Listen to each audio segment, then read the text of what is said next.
Agi. Sasa umemaliza classes sasa leo watu watapumu. Umemaliza classes mapema ni aje? Sasa tu unajua msimu tunaelekea. Sasa mimi leo sijakuwa na classes. Weekend yangu inaanza Friday. So ni mabeste tu wakuje. By the way, si leo.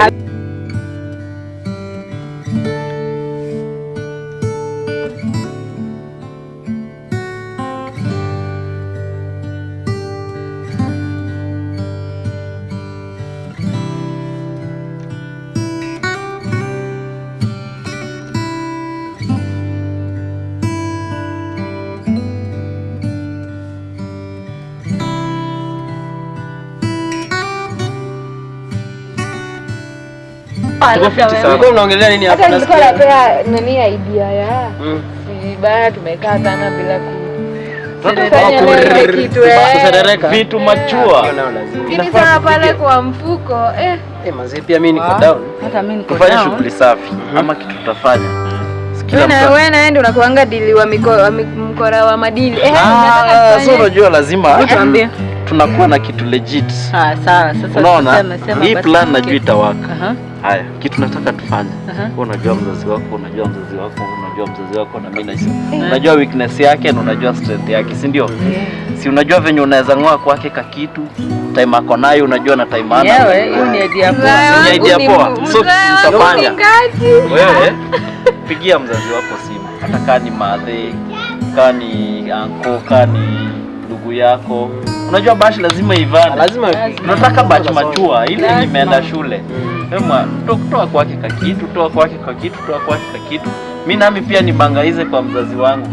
Unaona? Mimi sasa mimi nitaenda niambie mzazi wangu nataka kwenda holiday hapo kwa Kuzo.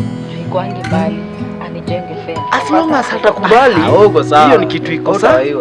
Iko sawa. Mimi anajua mimi nakuanga mtandaoni sana. Na nilimwambia kuna job nafanyanga mtandaoni. So nikimwambia tu simu yangu imeenda hivyo, najua atanisort. Lazima doza simu lazima atanipea. Ndio hizo zitatoka. Sasa sijui utamwambia aje. Mimi ni rahisi. Unajua mimi nakuwa mtu wa project. Sisi tuko na project tunaenda Mombasa. Zoni za ngapi? Hiyo ni tano. Laptop yangu. Mwambie laptop yangu imeharibika. Na iko kwa fundi. Na sio unajua bei ya laptop kutengeneza. So lazima hii kitu hiviana. Namkoshwa hizi dili zitaingiana. Unless kama wako sio kuna wasiwasi. Wangu anakuanga ngati mimi na mkishwa. Anaweza sema atanitumia lakini si leo akituma Monday. Tunamwambia fundi anataka kufunga jombo. Juu fundi anataka kwenda ushago. Ni festive season. So mwambie harakisha na hizo. Fundi anataka kwenda home. Hata ikichelewa haina shida. Wewe na madeal zako hizi. Sasa mimi nataka kufika hivi. Unajua leo sina classes. Mipango ikivana. Hizo ndo lazima tukono wazazi sherehe lazima. Si ndio? Hii sherehe tu lazima tu ivane na ingiane. So leo mnaenda bado kuserereka ama? Sasa tunangoja hizo plans zetu kwanza. Na zenye mko nazo situende basi twendeni. Uko na ile yenye tutaanzia. Sawa. Acha twende.